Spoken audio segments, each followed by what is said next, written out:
Morning Karnataka ದಿನದ ಪ್ರಮುಖ ಸುದ್ದಿಗಳು, ಅಪ್ಡೇಟ್ಸ್ಗಳು, ನ್ಯಾಷನಲ್ ಇಂಟರ್ನ್ಯಾಷನಲ್ ಸುದ್ದಿಗಳ ಜೊತೆಗೆ ಚುನಾವಣಾ ರಾಜಕೀಯದ ಕಂಪ್ಲೀಟ್ ವಿಶ್ಲೇಷಣೆ. ಹೀಗೆ ಕಂಪ್ಲೀಟ್ ಸುದ್ದಿಗಳ speed round up top 18 at 8ಗೆ ಸ್ವಾಗತ. ನಾನು ಶ್ರುತಿರಾಜ್. ಹಾಗಾದ್ರೆ ಇವತ್ತಿನ ದಿನದ ಪ್ರಮುಖ ಬೆಳವಣಿಗೆ ಏನ್? ಹಾಗಾದ್ರೆ ಯಾವ ರೀತಿಯಾಗಿ ಬೆಳವಣಿಗೆಗಳಾಗ್ತಾ ಇದೆ? ಪ್ರಮುಖವಾಗಿ ಬಿಜೆಪಿಯವರ ವಿಚಾರಕ್ಕೆ ನೋಡೋದಾದ್ರೆ ಇಲ್ಲಿ ಬಿಜೆಪಿಯವರಿಗೆ ಒಂದು ಸರ್ವೆ ರಿಪೋರ್ಟ್ ಕೈ ಸೇರಿದೆಯಲ್ಲ. ಈಗಾಗಲೇ ಎಲ್ಲ ಪಕ್ಷದವರು ಕೂಡ ಒಳಗೊಳಗೆ ಸರ್ವೆಗಳನ್ನ ನಡೆಸ್ತಾ ಇರ್ತಾರೆ. ಆ ಸರ್ವೆಯ ಆಧಾರದ ಮೇಲೆ, ಒಂದು ಲೆಕ್ಕಾಚಾರದ ಆಧಾರದ ಮೇಲೆ ಟಿಕೆಟ್ ಅನ್ನ ಕೂಡ ಹಂಚಿಕೆ ಮಾಡಿದ್ದಾರೆ. ಈಗ ಸದ್ಯದ ಸರ್ವೆ ಪ್ರಕಾರ ಬಿಜೆಪಿಯವರು 95 ಸ್ಥಾನಗಳನ್ನ ಗೆಲ್ಲಬಹುದು ಅನ್ನೋ ಒಂದು ನಿರೀಕ್ಷೆ ಸಿಕ್ಕಿದೆಯಂತೆ. ಶೆಟ್ಟರ್ ಹಾಗೆ ಸವದಿ ಅವರು ಕಾಂಗ್ರೆಸ್ ಹೋದ್ರೂ ಕೂಡ ಏನ್ ಸಮಸ್ಯೆ ಇಲ್ಲ, ಲಿಂಗಾಯತ ಮತಗಳು ನಮಗೆ ಬರುತ್ತೆ ಅನ್ನೋ ಒಂದು ಲೆಕ್ಕಾಚಾರ ಇದೆ. ಮುಖ್ಯಮಂತ್ರಿಗಳು ಪ್ರಹ್ಲಾದ್ ಜೋಶಿ ಅವರಿಗೆ ಶಾ ಆತ್ಮಬಲ ಸಿಕ್ಕಿದೆ. ಟಿಕೆಟ್ ಘೋಷಣೆ ಬಳಿಕ ಈ ಸರ್ವೆ ವರದಿ ಅವರ ಕೈ ಸೇರಿದೆ. ಹಾಗಾಗಿ ಅವರ ಪರವಾಗಿ 95 ಕ್ಷೇತ್ರಗಳು ಈಸಿ ನಂಬರ್ ಅಲ್ಲ. ಸೊ ಹಾಗಾಗಿ 95 ಕ್ಷೇತ್ರಗಳು ನಿರಾಯಾಸವಾಗಿ ಗೆಲ್ಲಬಹುದು ಅನ್ನೋ ಒಂದು ಲೆಕ್ಕಾಚಾರ ಇದೀಗ ಬಿಜೆಪಿ ನಾಯಕರಿಗೆ ಸಿಕ್ಕಿದೆ. ಇನ್ನು 95 ಕ್ಷೇತ್ರಗಳನ್ನ ಗೆಲ್ತೀವಿ, ರಾಜ್ಯಕ್ಕೆ ಒಂದು ವೇಳೆ ನರೇಂದ್ರ ಮೋದಿ ಅವರು ಬಂದ್ಬಿಟ್ರೆ ಇನ್ನೂ ಕೂಡ ಹೆಚ್ಚಿನ ಗೆಲುವು ಸಿಗೋದ್ರಲ್ಲಿ ಯಾವುದೇ ರೀತಿಯಾದಂತಹ ಡೌಟ್ ಇಲ್ಲ ಅನ್ನೋ ಒಂದು ಲೆಕ್ಕಾಚಾರ ಇದೀಗ ಬಿಜೆಪಿ ಅವರಲ್ಲಿ ಮನೆ ಮಾಡಿದೆ. ಶೆಟ್ಟರ್ ಅವರು ಸವದಿ ಅವರು ಹೋದ್ರು, ಲಿಂಗಾಯತ ಮತಗಳಿಗೆ ಡ್ಯಾಮೇಜ್ ಆಗುತ್ತೆ, ಏನ್ ಮಾಡೋದು ಅನ್ನೋ ಒಂದು ಲೆಕ್ಕಾಚಾರ, ಆತಂಕ ಇದೀಗ ಬಿಜೆಪಿ ಅವರಲ್ಲಿ ಕಾಡ್ತಾ ಇತ್ತು. ಬಟ್ ಅವರಿಗೆ ಸಿಕ್ಕಿರುವಂತಹ ಒಂದು ಸರ್ವೆ ವರದಿಯ ಪ್ರಕಾರ ಬಿಜೆಪಿ 95 ಸ್ಥಾನಗಳನ್ನ ಈಸಿಯಾಗಿ ಗೆಲ್ಲಬಹುದು ಅನ್ನೋ ಒಂದು ಲೆಕ್ಕಾಚಾರ ಇದೆ.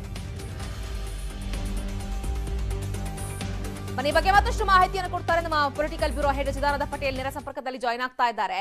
ಪಟೇಲ್ರೇ, ಈಗ ಒಂದು ಕಡೆ ಶೆಟ್ಟರ್ ಅವರು ಹಾಗೆ ಸವದಿ ಅವರು ಹೋದ ಮೇಲೆ ಸಾಕಷ್ಟು ರೀತಿಯಾದಂತಹ ಆತಂಕ ಬಿಜೆಪಿ ಅವರಿಗೆ ಕಾಡ್ತಾ ಇತ್ತು. ಬಟ್ ಅವರಿಗೆ ಒಂದು ಒಳ ಸರ್ವೆ ಪ್ರಕಾರ 95 ಕ್ಷೇತ್ರಗಳನ್ನ ನಿರಾಯಾಸವಾಗಿ ಗೆಲ್ಲಬಹುದು ಅನ್ನೋದು ಲೆಕ್ಕಾಚಾರ ಸಿಕ್ಕಿದೆ ಅಂತ ಹೇಳಿ. ಸೊ ಯಾವ ರೀತಿಯಾಗಿ ಸರ್ವೆ ಇದು? ಈಗ ಬಿಜೆಪಿ ಪಾಳೆಯದಲ್ಲಿ ಚರ್ಚೆಯಾಗ್ತಾ ಇರುವಂತಹ ವಿಚಾರಗಳು ಯಾವ್ಯಾವ್ದು ಹಾಗಾದ್ರೆ?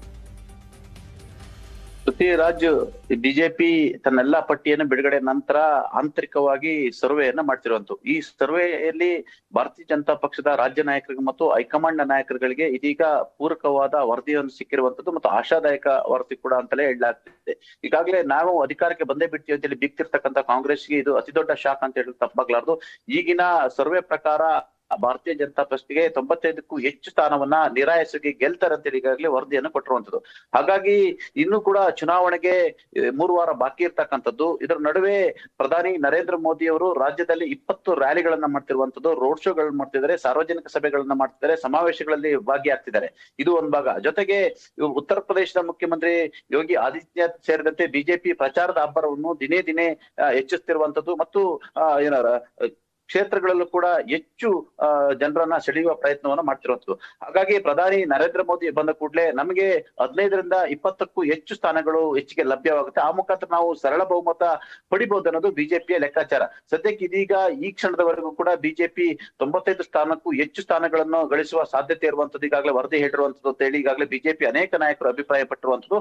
ಹಾಗಾಗಿ ಭಾರತೀಯ ಜನತಾ ಪಕ್ಷ, ಪ್ರಧಾನಿ ನರೇಂದ್ರ ಮೋದಿ ಮತ್ತು ಇತರ ನಾಯಕರುಗಳು ರಾಜ್ಯಕ್ಕೆ ಬಂದ್ರೆ ಇಲ್ಲೊಂದ್ ಕಡೆ ಮೋದಿಯ ಮತ್ತು ಭಾರತೀಯ ಜನತಾ ಪಕ್ಷದ ಚುನಾವಣಾ ಪ್ರಚಾರ ಭರಾಟೆಗಳಿಂದ ಇನ್ನಷ್ಟು ಸೀಟ್ಗಳು ಬರ್ತವೆ. ಹಾಗಾಗಿ ಸರಳ ಬಹುಮತ ಬರಲಿಕ್ಕೆ ಎಲ್ಲ ಅವಕಾಶಗಳು ಈ ಚುನಾವಣೆ ಇದೆ ಅನ್ನೋದು ಭಾರತೀಯ ಜನತಾ ಪಕ್ಷದ ಕೇಂದ್ರ ಮತ್ತು ರಾಜ್ಯದ ನಾಯಕರ ಲೆಕ್ಕಾಚಾರ. ಶ್ರುತಿ. ಓಕೆ ಪಟೇಲ್ರೆ, ಥ್ಯಾಂಕ್ ಯು ತಮ್ಮೆಲ್ಲ ಕಂಪ್ಲೀಟ್ ಮಾಹಿತಿಗಾಗಿ.